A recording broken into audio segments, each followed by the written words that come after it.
Selamat berhari Minggu kepada kita semua. Hari ini Minggu pertama di bulan Mei, kita kembali bersama-sama untuk menyembah Tuhan dalam ibadah kita di rumah masing-masing setelah 1 bulan sudah kita lewati. Dalam perjuangan kita untuk bersama-sama menghadapi realitas hidup yang hanya Tuhan yang bisa melepaskan kita semua dan menjamin semuanya itu. Kita bersyukur sebagai orang percaya, kita memiliki Allah yang hidup, Yesus Kristus Tuhan yang bangkit, dan Dia menjamin kehidupan kita.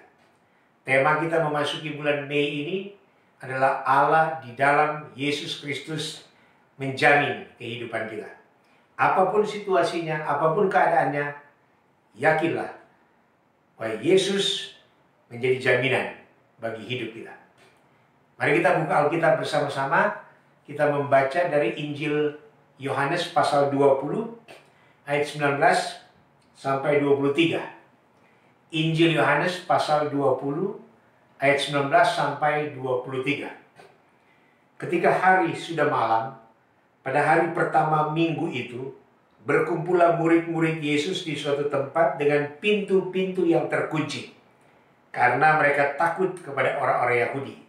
Pada waktu itu datanglah Yesus dan berdiri di tengah-tengah mereka dan berkata, "Damai sejahtera bagi kamu." Dan sesudah berkata demikian, Ia menunjukkan tangannya dan lambungnya kepada mereka. Murid-murid itu bersuka cita ketika mereka melihat Tuhan. Maka kata Yesus sekali lagi, "Damai sejahtera bagi kamu. Sama seperti Bapa mengutus aku, demikian juga sekarang aku mengutus kamu." Dan sesudah berkata demikian, Ia mengembusi mereka dan berkata, "Terimalah Roh Kudus. Jikalau kamu mengampuni dosa orang, dosanya diampuni. Dan jikalau kamu menyatakan dosa orang tetap ada, dosanya tetap ada."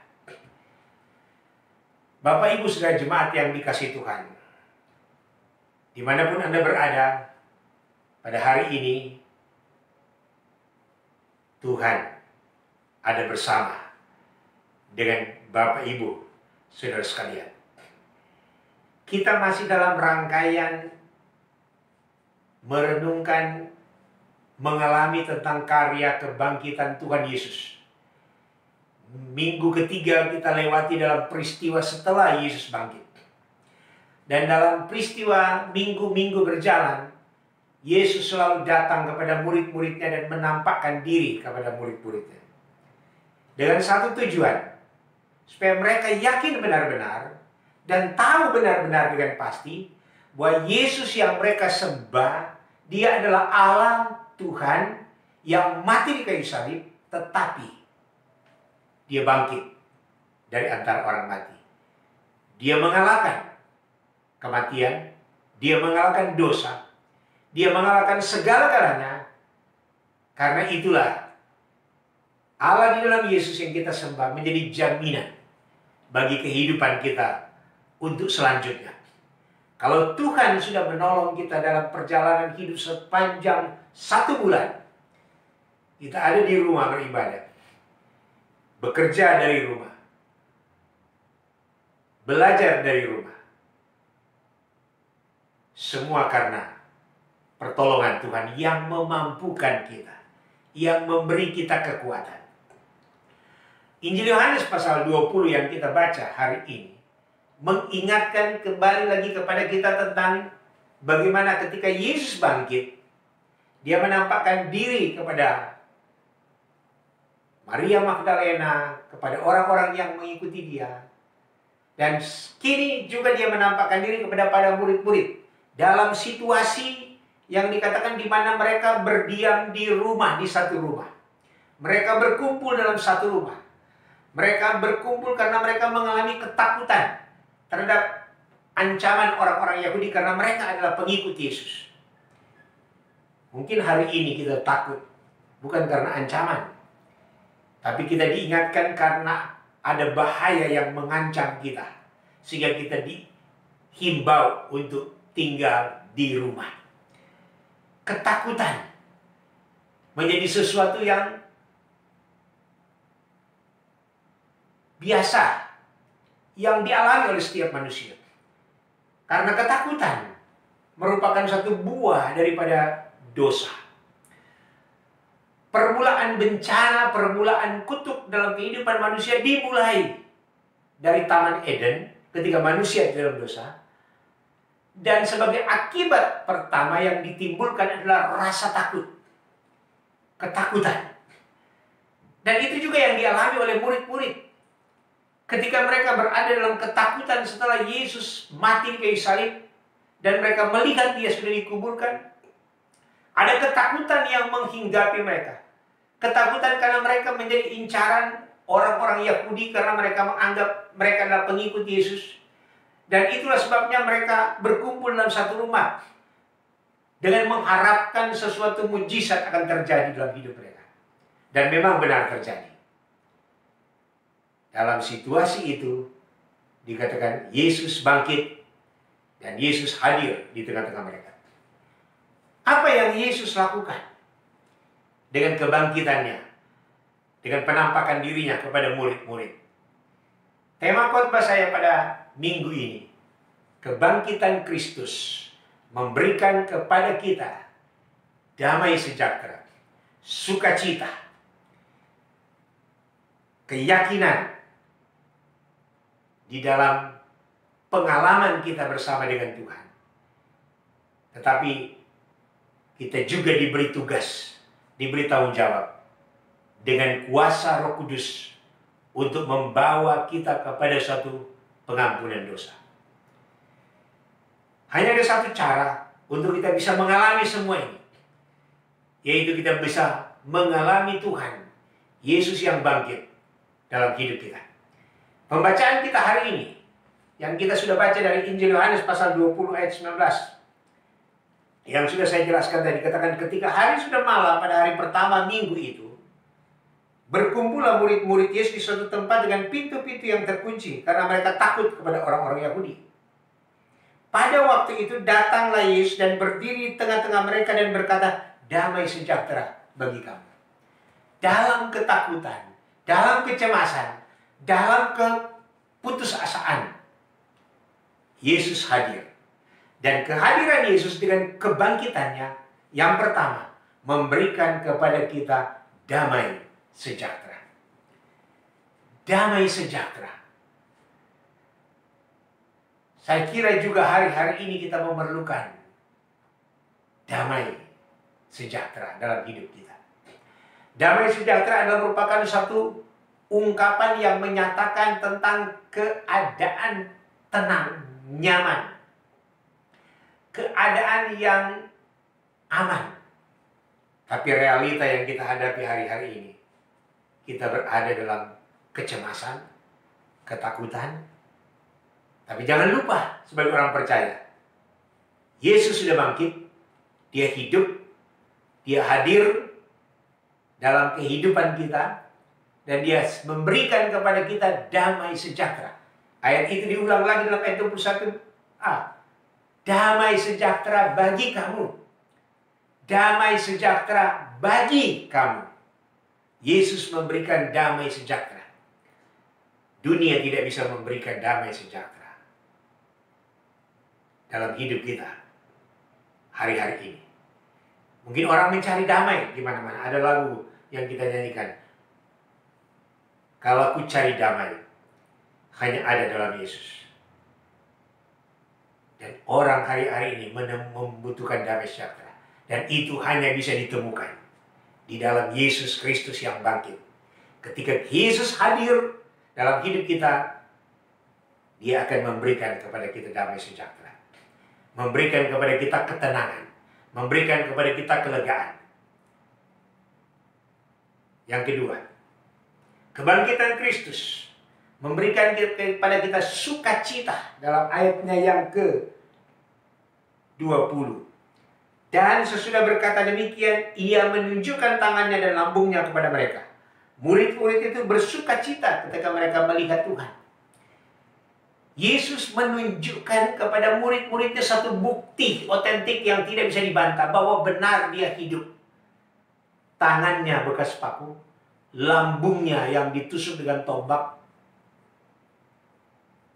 Dan dia mau menegaskan bahwa benar-benar yang hadir adalah Yesus yang mereka sudah ikuti selama ini.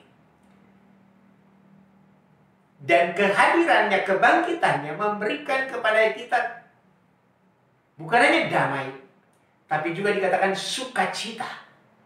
Sukacita yang ada adalah suatu ungkapan perasaan yang tidak bergantung kepada keadaan, yang tidak ditentukan oleh kondisi, oleh situasi, tapi sukacita yang bergantung karena Tuhan. Karena itu ayat berkata begini, ketika mereka melihat Tuhan, mereka bersukacita. Ketika mereka melihat Tuhan, mereka bersukacita. Mungkin kita sedang berada dalam pergumulan-pergumulan masalah. Kalau kita melihat masalah, kalau kita melihat berita-berita, kalau kita melihat situasi akhir-akhir ini, yang muncul kepada kita adalah apa?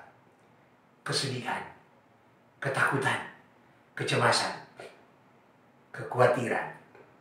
Tapi kalau kita melihat Tuhan, mengalami Tuhan, kata yang dipakai melihat Tuhan artinya mengalami Tuhan.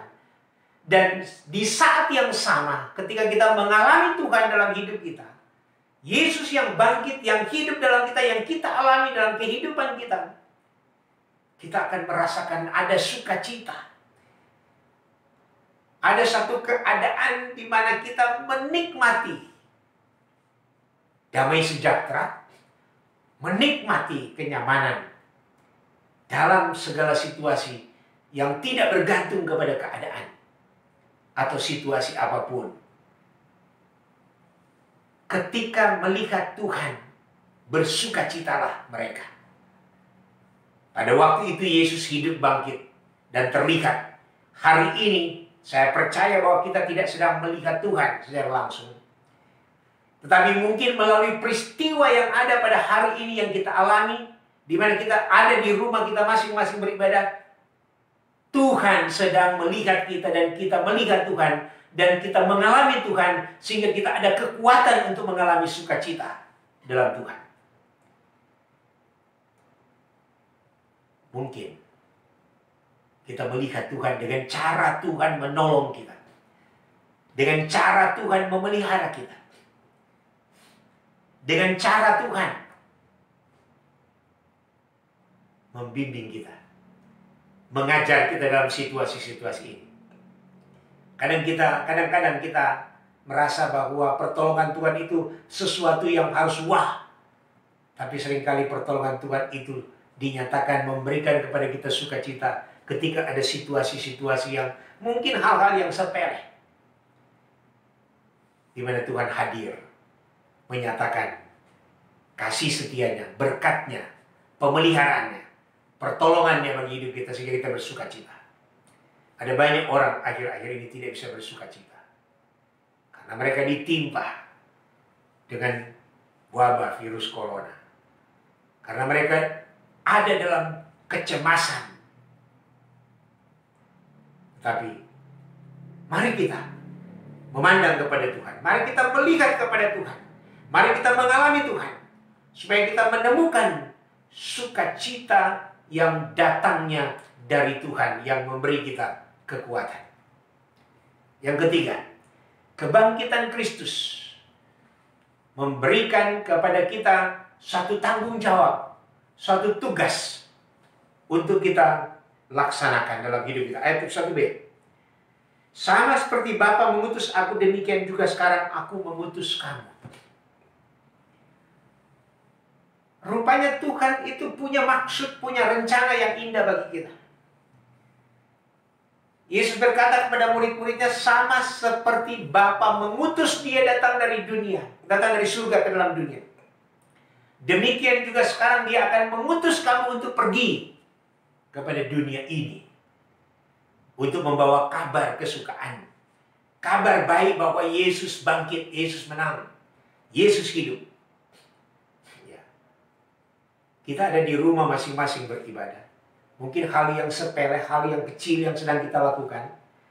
Kita tidak harus pergi ke satu tempat untuk memberitakan Injil, tetapi Tuhan memberi kesempatan kita ada di rumah kita masing-masing beribadah menyembah Tuhan, sehingga orang yang ada di sekitar kita bisa melihat Tuhan, mendengar suara Tuhan melalui pujian kita, melalui doa kita, melalui pemberitaan firman Tuhan, di mana hari-hari ini Tuhan mengutus kita untuk pergi menyampaikan berita kabar baik firman Tuhan yang tidak dibatasi oleh tembok, tetapi menembus ke segala penjuru, ke segala lini kehidupan, dengan siaran-siaran yang sedang dilakukan hari ini, dengan menggunakan media-media teknologi, dengan ibadah-ibadah online yang dibuat.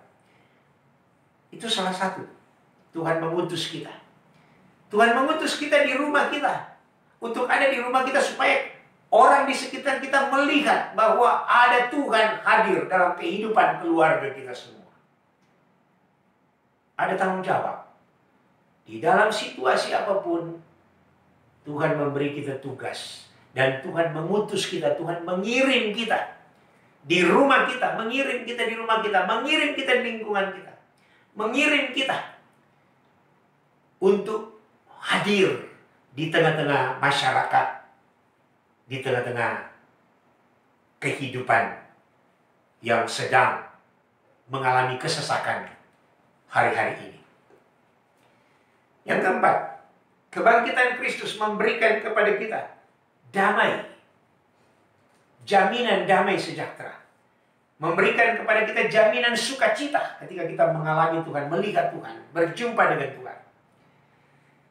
Dan ketika kita melaksanakan kerelaan, kesediaan diri kita untuk bersedia dipakai oleh Tuhan dengan cara Tuhan yang tidak pernah kita pikirkan sebelumnya, bahwa kelak akan ada situasi seperti yang kita sedang alami sekarang, di mana kita berbulan-bulan, mungkin kita sudah sebulan lebih beribadah di rumah, berdoa di rumah bersama keluarga kita, dan kita bisa mendengarkan firman Tuhan dari mana saja, dari berbagai-bagai media yang digunakan,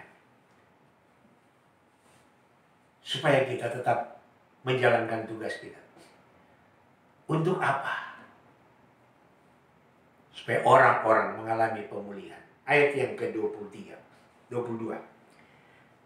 Dan sesudah berkata demikian, ia mengembusi mereka dan berkata, terimalah Roh Kudus. Jikalau kamu mengampuni dosa orang, dosanya diampuni. Dan jikalau kamu menyatakan dosa orang tetap ada, dosanya tetap ada. Virus yang paling mematikan, yang sudah hadir sejak kejatuhan Adam dan Hawa di Taman Eden, adalah virus dosa. Virus yang paling mematikan. Karena memisahkan manusia dalam hubungan dengan Tuhan. Memisahkan manusia dengan relasi dengan Sang Pencipta. Dan virus dosa itu sudah diselesaikan oleh Yesus di kayu salib. Dan kita diberi tugas untuk menyampaikan itu kepada dunia. Tapi kita tidak sendiri. Tuhan tahu kita tidak mampu. Tuhan tahu kita lemah. Karena itu dikatakan Tuhan memberikan kepada kita Roh Kudus. 2 minggu lagi kita akan, atau 3 minggu lagi kita akan merayakan peristiwa hari ke-50 Pentakosta. Hari di mana Roh Kudus dicurahkan. Untuk menyertai, untuk tinggal dalam hidup kita sebagai orang percaya. Dan untuk memberi kita kuasa.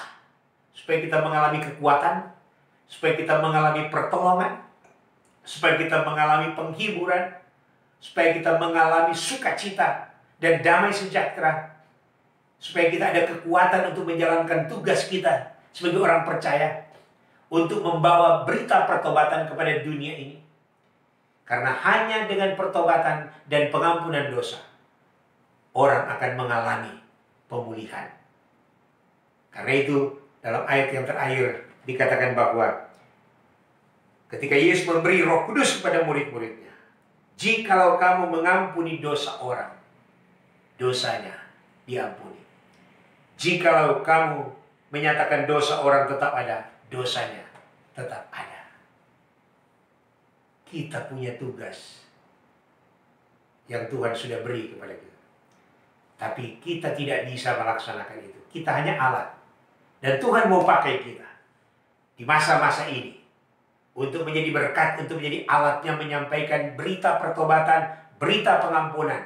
Karena hanya Allah di dalam Yesus Kristus yang bisa menjamin kehidupan kita, yang bisa menjamin adanya pengampunan, yang bisa menjamin adanya keselamatan, yang bisa menjamin ada penyertaan oleh kuasa Roh Kudus. Yesus Kristus Tuhan yang sudah bangkit dari antara orang mati. Dia adalah Allah yang berkuasa. Dialah Allah yang menjadi jaminan bagi hidup kita. Mari kita jalani hari-hari kita ini. Mari kita lewati hari-hari ini dengan kehadiran Tuhan di hidup kita, di keluarga kita, di pekerjaan kita, di belajar kita. Pengalaman kita dengan Tuhan untuk kita mengalami damai sejahtera yang Tuhan berikan kepada kita, untuk kita mengalami sukacita supaya kita bisa melihat Tuhan. Dan ketika kita melihat Tuhan, kita bersukacita bahwa Tuhan ada bersama dengan kita dalam situasi apapun. Dan kita siap dipakai oleh Tuhan, oleh kuasa Roh Kudus-Nya, supaya kita bisa memberitakan pertobatan dan pengampunan dosa. Karena hanya dengan jalan itu ada pemulihan bagi dunia ini. Ada pemulihan bagi setiap orang yang percaya. Ada pengharapan, yaitu dengan pengampunan dosa. Karena Yesus Kristus yang mati di kayu salib, Dia mengampuni segala dosa kita. Dia dikuburkan dan Dia dibangkitkan untuk menyatakan kuasa kemenangan atas dosa dan kematian, atas virus yang mematikan.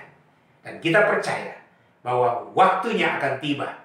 Yesus akan memulihkan segala sesuatu untuk kita bisa mengalami hidup dalam damai sejahtera, mengalami sukacita dalam kehadiran Tuhan, dan kita diberi kekuatan untuk menjalani tugas kita, tanggung jawab kita sebagai orang percaya